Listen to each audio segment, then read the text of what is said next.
Back with Bobby and JJ Radio. Just in case Bobby gets in trouble, we have Mr. Kevin Collins with the Law Office of Kevin Collins. He's a nationally board certified criminal trial lawyer by the ABA, board certified in Texas in criminal and juvenile law. So there you go. You covered both ways. Top 100 trial lawyers in Texas by the National Trial Lawyers Association in 2012. Selected to the Super Lawyers Accreditation by Thomas Reuters and Company from 2009 to 16, and named one of San Antonio's best criminal defense lawyers by Essays Scene magazine every year since 2007. So that's like 12 years running. And I can go on and on, but we only got a couple minutes. We get it. He's qualified. He's just on point and one of the best criminal lawyers in town. So he can handle the truth, by the way. Definitely. The law offices of Kevin Collins, sir. What do you guys do? Who do you guys defend? How do you service in San Antonio?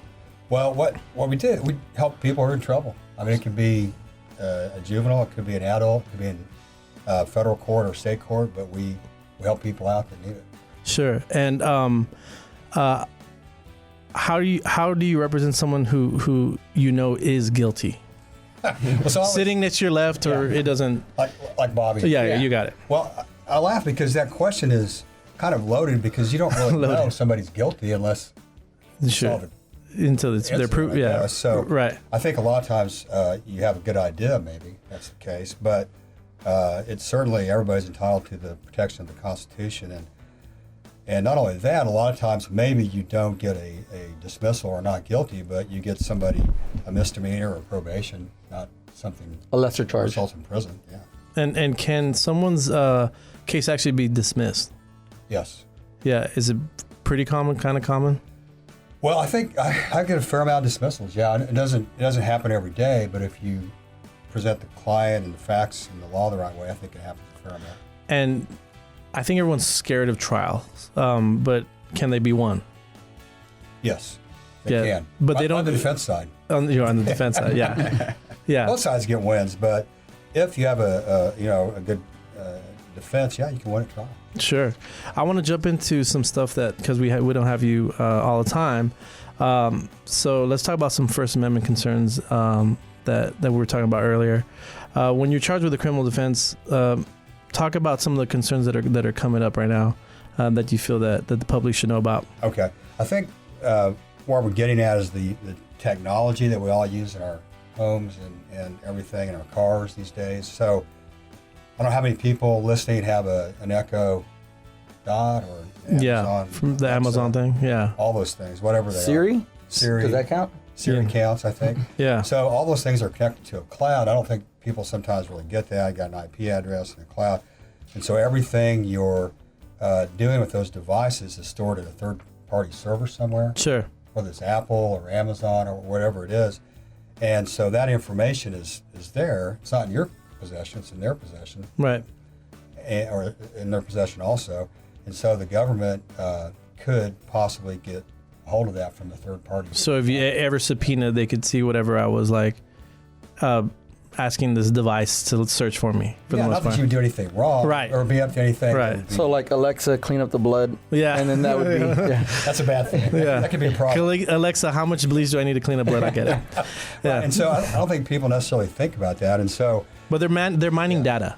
They're mining data, and I don't think people and they just think this is convenient, and so I don't have to turn on the lights on my own.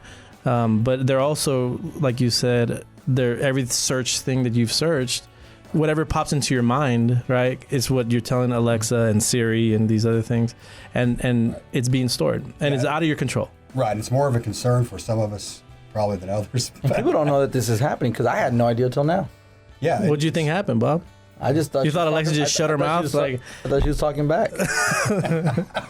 Wow. Well, I think Bobby will be calling. I thought she had a short-term memory, is what I was hoping. Gotcha. But just to point out, there are two different probably ideas here. One is the First Amendment, so you have the right to free speech, and does that violate it if somebody is looking at what you talked about, the privacy of your home, because you've given it up to a third party? That's the other.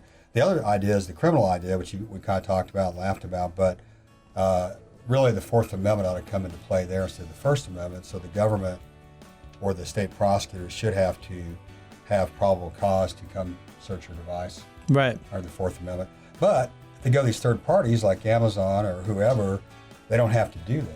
They can use an administrative subpoena of some sort, no problem. To get around it. Yeah, no. Because they're not really going after you; they're going after Amazon's information. That's right. How hard is Amazon going to fight for you? Yeah. I don't Well, know. Apple fought pretty hard recently to not give out, I guess, information on people. Yeah, that's true. They did because I think it involved some codes and some things they don't want to give up, some proprietary information. But But it was to protect them, not you. yeah, more so. That's right. Exactly. I think you're exactly right. Yeah, and also, I think people should understand that it's they can easily get hacked too. It doesn't necessarily have to be the government, but it could be anyone that can hack it, and there's really no protection for the consumer at that set. Yeah, and I think we're talking about the consumer angle. That's a good point because the criminal aspect, but just as a consumer, do you want everybody knowing where you shop, when you shop, what you like to do, what you like to watch on TV? Is that why when I'm not even thinking about it, I just start thinking about like I need a new car stereo, and then all of a sudden everything on my feed has car stereo in it? Is that what's going on I right think now? that could be part of that. I thought I was going crazy, so I'm glad we cleared So that up. how can somebody protect themselves now? Called Kevin. No, I'm just kidding. Yeah, call me. Turn off your devices, throw them away. I mean, that's not going to happen, right? Yeah. But just be aware that what you're doing is probably not going to be completely private. So Right. to commit a crime, just be smart enough to hide your electronics. We're Yeah, just turn them off first. Mute them. mute them. Got Mute it. 'em, Break commit them. the crime. Mute them, and then just Get- buy a new iPhone. Well, I I mean, can't advise anybody to commit crime, but I'm just saying, mute the button. just mute the button. Yeah. Got it. Cover Have a the solid cover the alibi. camera. Mute the button. Right. Got it. For more information, or actually, if you get into any trouble, you need to call Mr. Kevin Collins. You can contact his office at 210-223-9480. Again, that's 223-9480, or check out everything about their law firm at kevincollinslaw.com. Take a quick break. Be right back with Bobby and JJ Radio.